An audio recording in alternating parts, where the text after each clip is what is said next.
Welcome to Trends with Benefits, an award-winning podcast by Van Eck with a forward-looking perspective. We explore new ways of thinking about the markets, work, and life. Here's your host, Ed Lopez. How's it going, Emily? Great. Hanging out here in Austin, it's like 100 degrees, so just working from home and trying to stay cool. How about you? Kind of the same, but I'm not having to deal with 100-degree temperature. I heard from my dad did it get up to 105 or 110 almost? Is that right? Mm-hmm. I went rollerblading last week when I think it was 105. I took a chance. I really wanted to go, but it was kind of scary. And I had to stop midway through. It was too hot. Yeah, if you go on that Veloway, right? Is that where you go? That's it. That's my spot. I can imagine that the concrete just radiates heat. Yeah, it does. Welcome to another episode of Trends with Benefits. I am Ed Lopez, and my guest today is Emily Bender. She's founder of WealthVoice and of Beetle Moment Marketing. She's a leader in voice-first marketing and marketing in general, and that's what we're going to talk about today. The tool set that marketers and business owners have at their fingertips today in marketing their business. Now, we're going to couch this mainly with financial services businesses in mind, but I think the principles apply across industries. And so if you are a marketer or business owner interested in growing your business, I think this is the episode for you. Emily, howdy, and welcome to the episode. Howdy, Ed. It's good to see you again. It was cool meeting you in Austin during Consensus. Yeah, that was awesome, right? That was just a huge conference. It was. I got a little overwhelmed, and some of that crypto stuff was completely over my head. So I really found it to be more of a networking event. Yeah. I mean, totally me too. I'm still learning a ton about crypto. I think it's just great to kind of be in the space and understand, well, maybe not so much understand, but really see how much is going on and the types of activities people are trying to undertake. Yeah, definitely. We have a couple of customers in the crypto space, so I'll see things in my feed and I have like the basic vocabulary and understand it. I've been investing in it since 2016, actually, but that's not really my focus area. So, tell me a little bit about WealthVoice and Beetle Moment Marketing, how those two entities relate to one another. Well, Beetle Moment Marketing is my consultancy, and I started that actually in 2016 also. So I have a handful of clients. It's marketing, consulting, strategy, sort of like a fractional CMO situation, and it's pretty boutique and small. Been doing that for a long time, and then in 2020 during COVID, I had this idea to create a really easy way to share your voice using smart speakers. I will refer to her as Lexi so I don't set off any devices throughout. But what if you could put your homepage and your voice briefings onto that device that's the fastest adopted consumer device of all time, where there's very little content today? Big opportunity from a marketing and branding perspective. So WealthVoice it's like a Squarespace for Alexa skills. You could think of it that way. The tie-in, I guess, is with Beetle Moment, we did a lot of podcast work and consulting with clients who wanted to share their voices, but this was a way to put it on a platform and scale it. So it was easier for people to just set this thing up without having to know how to code and not have a commitment to a long-form set podcast schedule, but you could do like a 2-minute voice memo from your iPhone, drop that to your clients or your audience, or bonus content between podcast episodes. Yeah, that's great. And we're going to talk more about that. But tell me a little bit about how you even started Beetle Moment Marketing, a little bit about your background and what led you to go out on your own. I have a pretty diverse marketing background. So I'm in my mid-30s, and I guess however many years it's been since I graduated college, I've been in marketing the whole time. I had a job with a major car rental company. I worked for an entertainment company. I was doing voice over IP marketing. I've been in different industries. And ultimately, I got laid off from my last corporate job that I had, which I loved, by the way.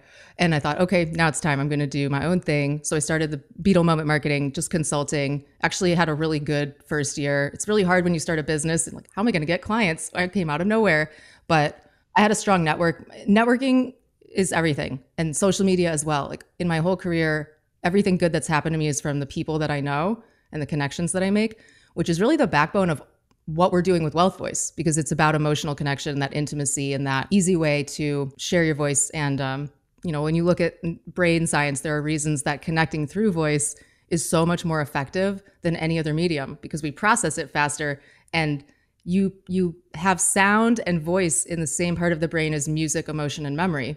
So when you're building a brand, it's obviously a great thing to add to your toolbox. I got to ask you, just kind of based on the name of your company. What is a Beetle moment?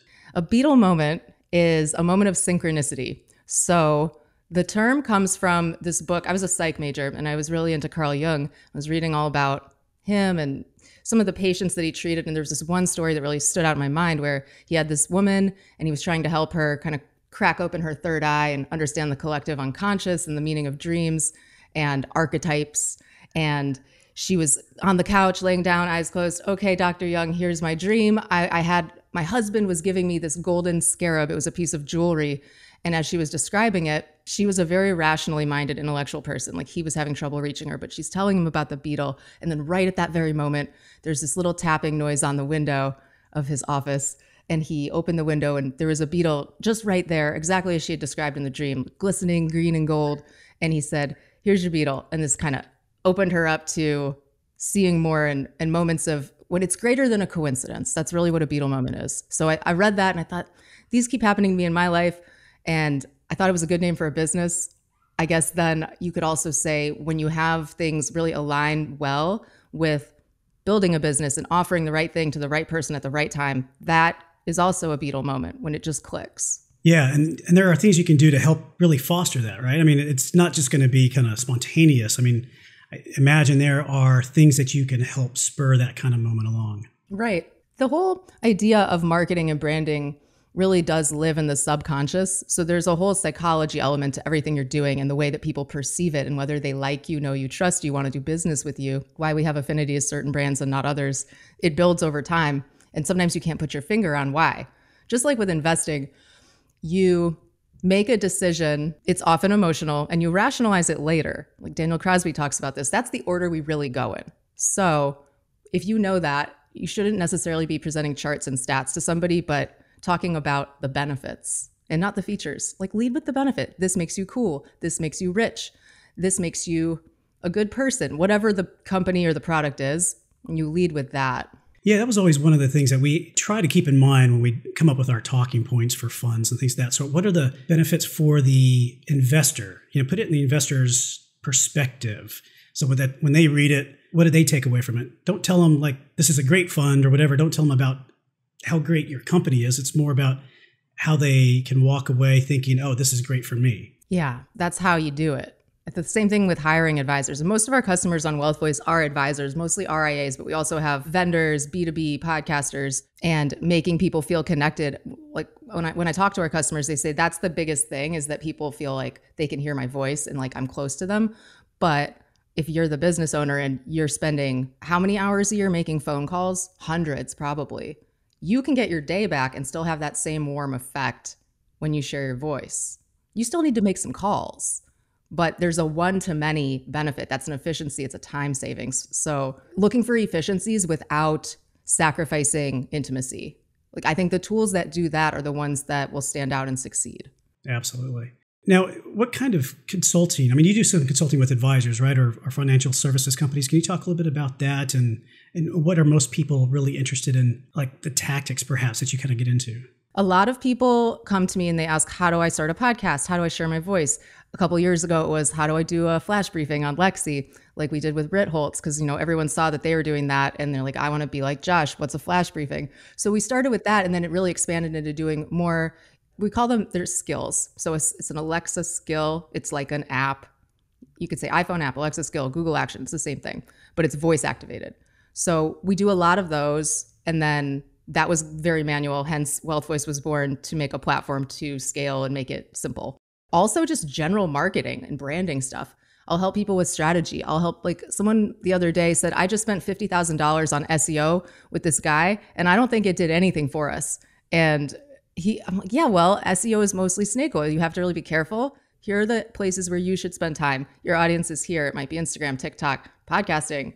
Fix your website, like whatever they need. It's sort of a holistic consultation. So go back to that comment, SEO is mostly snake oil. What do you mean by that? Well, it's important, but the whole SEO industry from a marketing and ad agency, which is my background point of view, has been very overpriced because most of the people doing it are using tactics that are maybe a little shady. Not everybody, but there's a whole history of with SEO and all of the the way that the Google algorithm and other algorithms have evolved over time, they've gotten smarter and they can kind of tell when you're trying to trick the system, like duplicate content.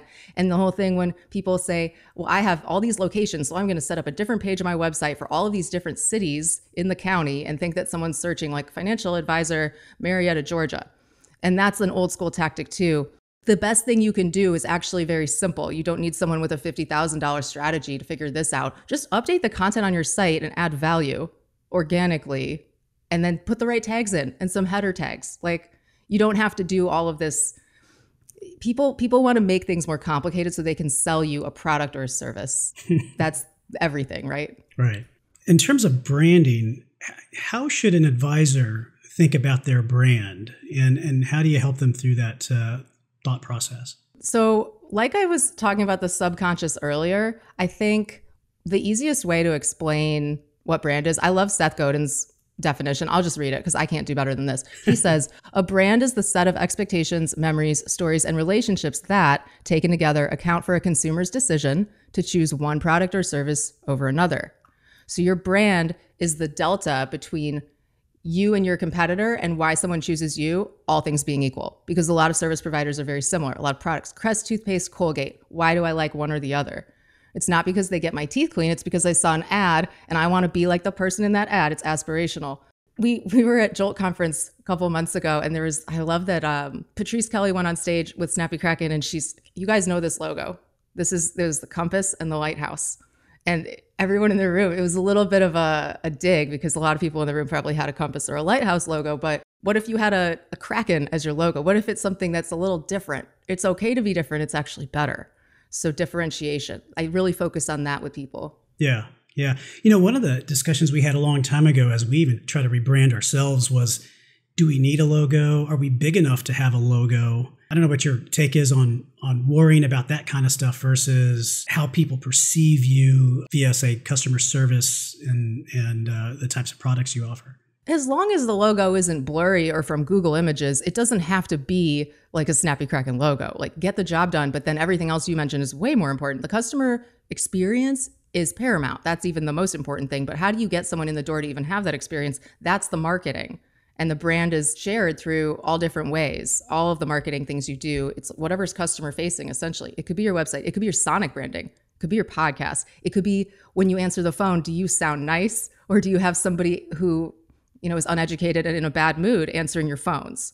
Like, it's worth paying for. These are all these touch points that come together to make the brand. In terms of the state of marketing today and the toolbox that advisors have at their fingertips, what do you see that advisors use today that are successful, and perhaps maybe something that is overlooked? Well, I would say the biggest thing that's overlooked is doing voice experiences. And we've had no churn on WealthVoice over 2 years, so I know it's working. Like, nobody has quit or canceled their WealthVoice. The reason it works so well is that it's a differentiator. It's still new, a little bit of a blue ocean situation. But the other things that people are doing, like, you can look at Kitsis, and he did a big survey, kitsis.com. Like, what are the most widely used marketing strategies by advisors? Client referrals, 93% of advisors are using those. COIs, 60% are using those. Networking, 47%. Social media, 42%. The list goes on. And then if you look down at the bottom, podcasts, only 7%. Radio, 5%. I was happy to see marketing lists were 3% because those are terrible. Like, buying lists, don't do that. Don't send cold emails to a weird list. You're just going to get blacklisted and turn everybody off. But where's the opportunity? So you look at only 7% of advisors are using podcasts, but what percentage of the population is listening to podcasts and how many hours per day? That number hit 50% a few years ago. And this is a term that, only maybe 6 years ago was mocked. And now everybody listens to podcasts. So it's about finding the opportunities of what are other people not doing or not doing very well where I can add value, where there's already a lot of attention, eyeballs, ears, those mediums. Podcasting is one. Social media, great, 42%. Everyone's on social media. You're on Instagram all night before you go to bed. What if you saw some cool financial advice there? And maybe you're not ready to hire them yet, but when you are, that relationship has already been fostered. Now, you mentioned podcasts. What would you say to an advisor who says, there are so many podcasts. It seems like everybody and their mother has a podcast out there. At least a bunch of celebrity podcasts. There's a ton to listen to. What would you say to an advisor that says, there's just so many, how can I break through? you can play with the format. So it's hard to break through, especially if you just go on Apple Podcasts and search financial advice or stock market. There are tons of shows. It's competitive, but maybe you could do a mini podcast. Maybe your thing is it's only 2 minutes long every Tuesday, and it's this really juicy tip. We share content like that on WealthVoice all the time. So differentiating yourself, it's hard, but don't necessarily go after it thinking, I want 10,000 downloads of this episode. If you have the right 30 people listen to that episode, you will make money off of it eventually. That's the reason you're doing all of this. It's not, maybe it's fun too, but right, what's the revenue that this generates down the road? You have to get the right audience. You use social media, email, website, word of mouth to let people know the podcast is there, and then hit them in different ways. You can do podcasting. You could also do social. You could have a WealthVoice skill.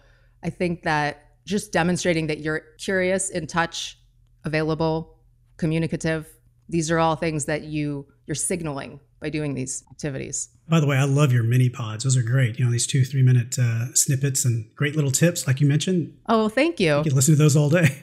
Yeah, my mini pod is called Voice Marketing with Emily Binder. So that it airs about twice a week. I'm not walking the walk because I'm supposed to do it twice a week. Sometimes it's once a week. But I try not to put out content unless I have something interesting to say. And sometimes I don't. And that's something we see people do where I have to do a 45-minute podcast every week. And you end up phoning it in sometimes if you really don't have any inspiration at the moment. So we're trying to flip that whole traditional podcast model on its head and say, broadcast when you like. It could be a voice memo. You don't need a guest. Drop it here. Do an audiogram. People only are going to listen for a few minutes anyway, right? Yeah, absolutely. And, I thought there was a couple great podcasts or mini pods that kind of stood out to me. One was talking about like Google videos and how you structure those versus the traditional way of doing it, and also like TikTok videos.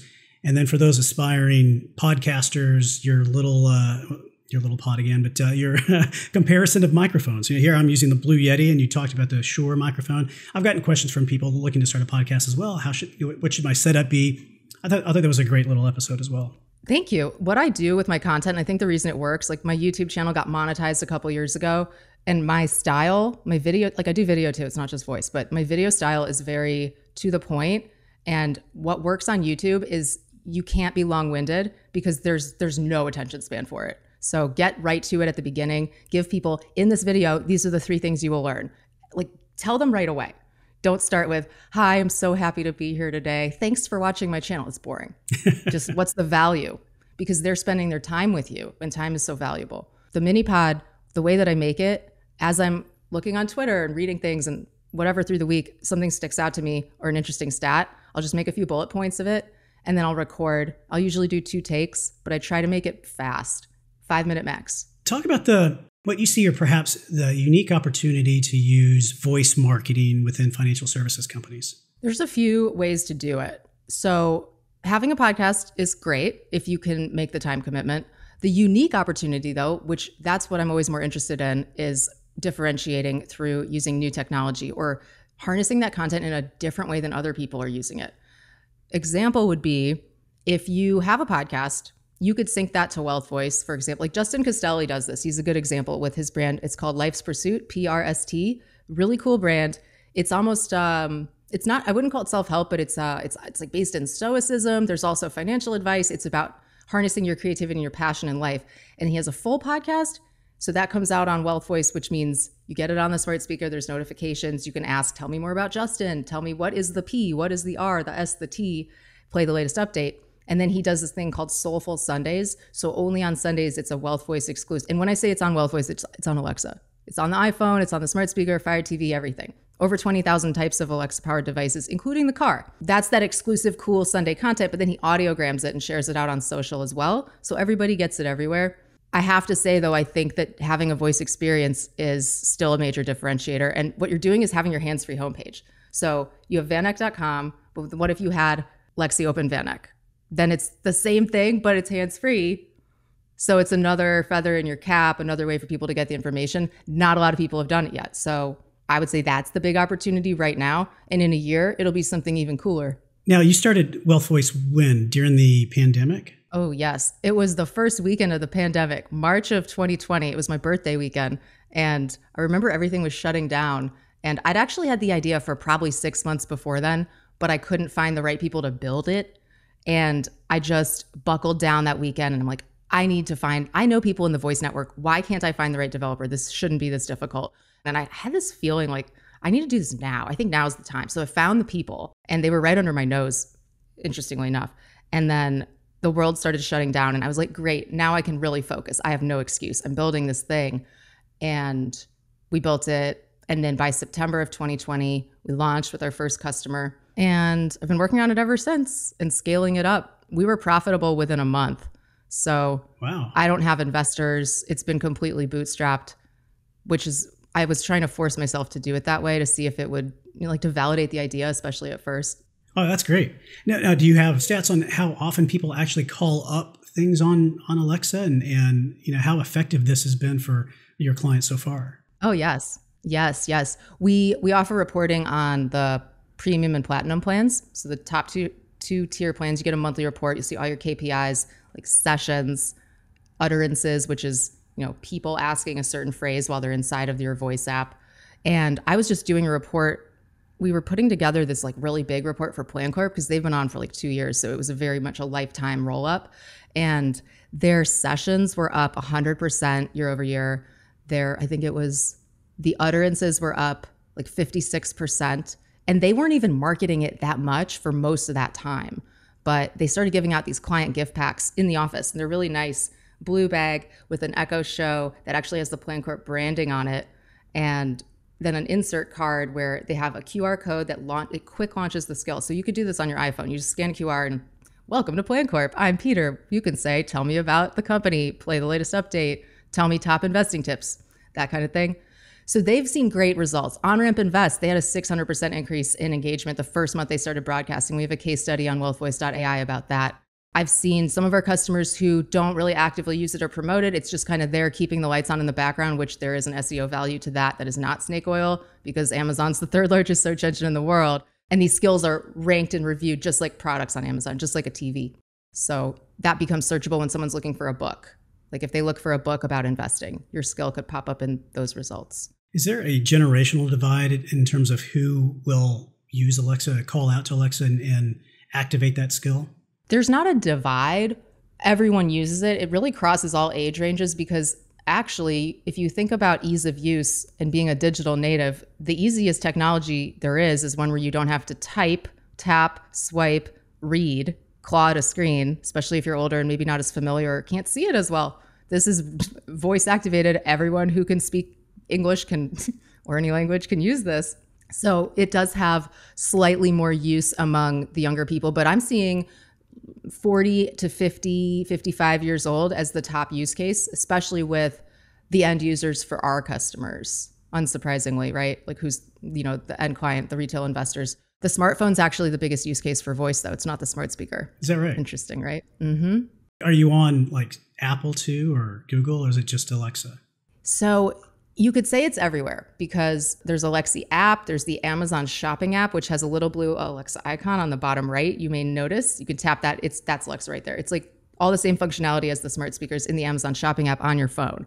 But with the Apple, no, there's no way to build a custom Apple, the equivalent of an Alexa skill. You could build an iOS app and have it be voice activated. But ours, we kind of wanted to do one thing right at first, prove it out. It's been proven out. We don't have a Google Action portion because they're actually sunsetting that for various reasons. They're kind of moving it over to Android. So we didn't want to build there. It was just not really necessary. And we wanted to be on the number one. The market share is on this Amazon AI voice assistant. You can access it on any device though. Yeah, like you said, it's everywhere now, right? It's even in your car. Right. BMW, Jeep Grand Cherokee, a bunch of models that came out this year that's their native voice assistant baked into the cars. There are wars between these voice assistants, right? So if you look at all the tech giants, they've invested billions in their voice assistants, whether it's Siri, Lexi, Google Assistant, Bixby, Cortana, Alibaba has one. And for me as a marketer, I think it's such a huge opportunity and we don't even know where it's going to go. Remember the early days of the iPhone? And there were very few apps and people thought, well, why would I put all of this stuff in my pocket? I have a desktop computer. And then it becomes the main point of interaction.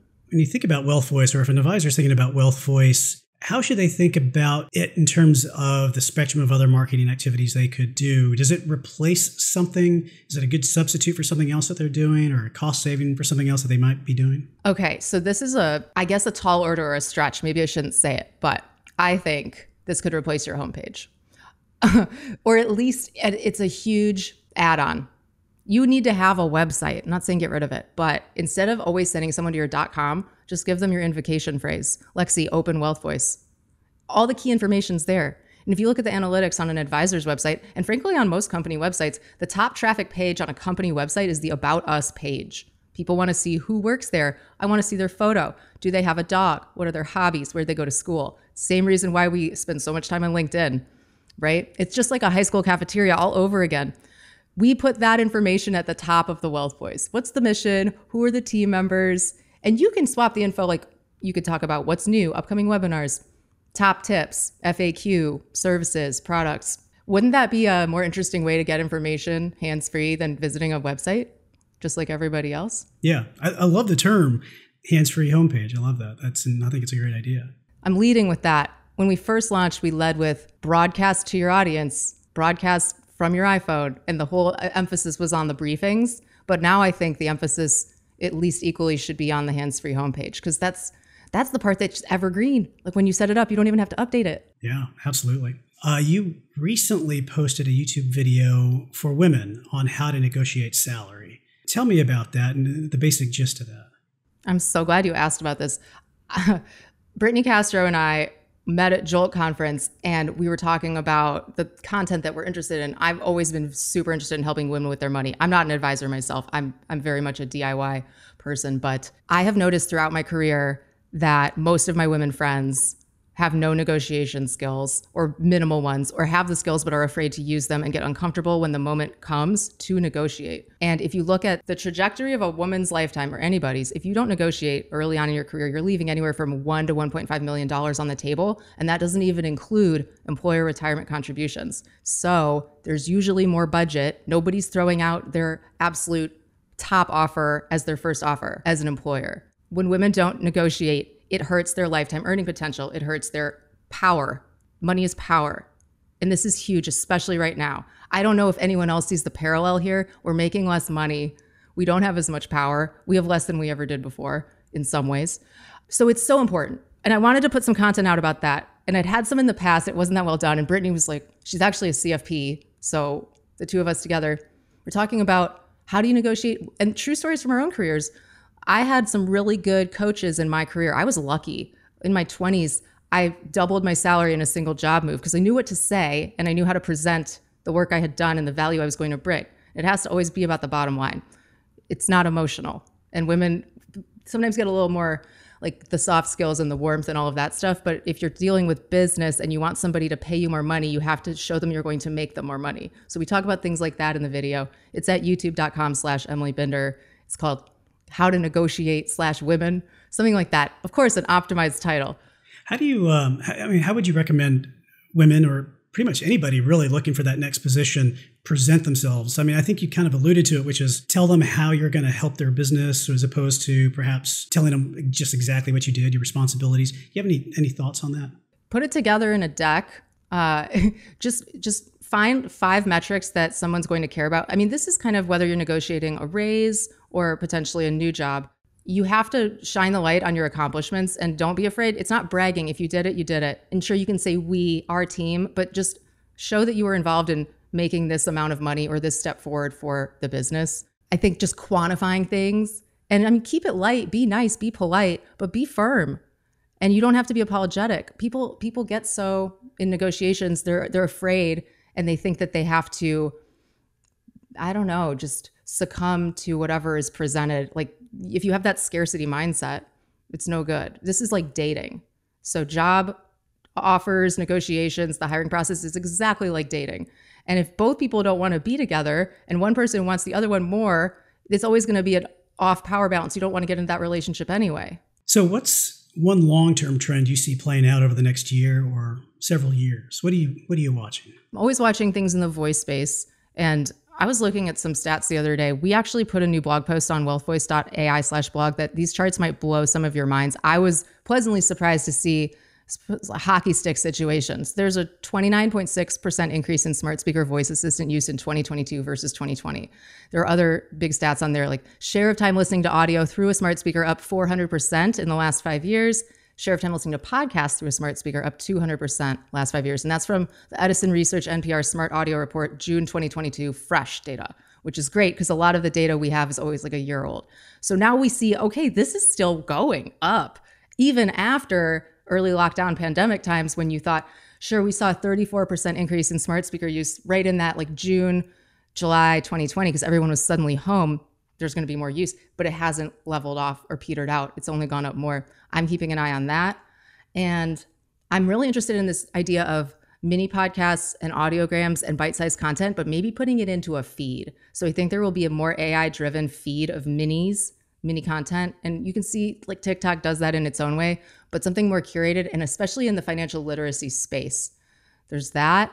Embedded finance, of course. I'm very curious to watch that. Danny Fava does a really good job sharing content about embedded finance. Follow her for more on that. That's it. Like, those are my focus areas. What are you watching, Ed?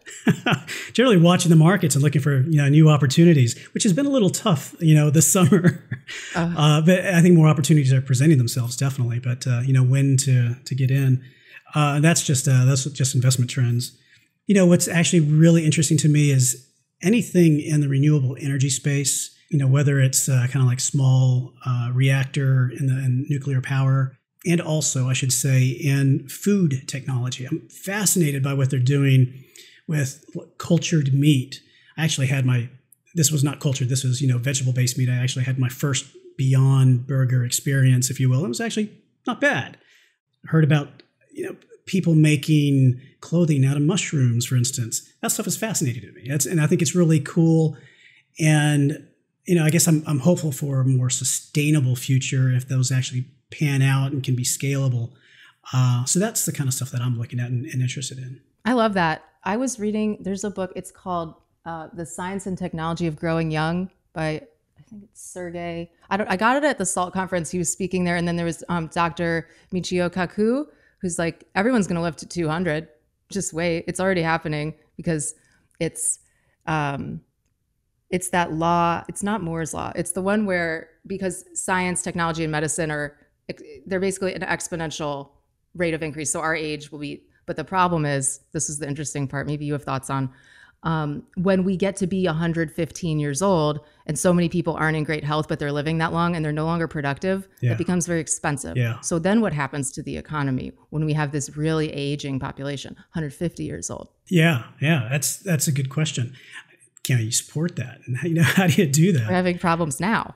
Right. I don't know if I want to live that long. I don't think I do either. Not unless I grow younger and, and a whole Benjamin Button kind of thing. But I don't know. Okay. Ready for our speed round, trend or fad?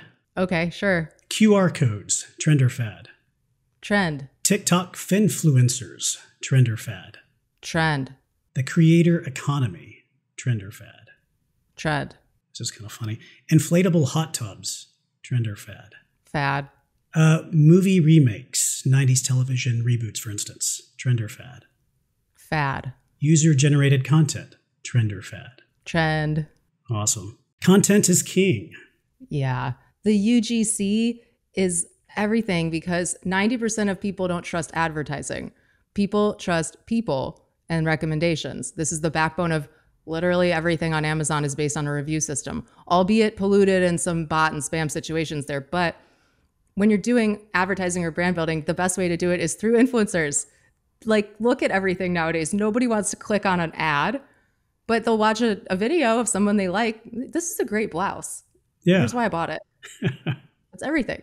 Emily, thank you very much for sharing your ideas and your thoughts today. You're welcome. It was great talking with you, Ed. Yeah, absolutely. What's the best way for people to learn more about what you're doing and follow you? EmilyBinder.com is my homepage. All of my blogs, podcasts, videos, speaking, everything's there, EmilyBinder.com. And then go to WealthVoice.ai to check out more about the platform, and you can request a demo. Also, our Instagram, which is WealthVoice AI, has lots of good videos, content, like shining the light on all of our customers doing cool things, the WealthVoice Expert Series. That's where to get it. Fantastic. Thank you again. You're welcome. And thank you for tuning in to another episode of Trends with Benefits.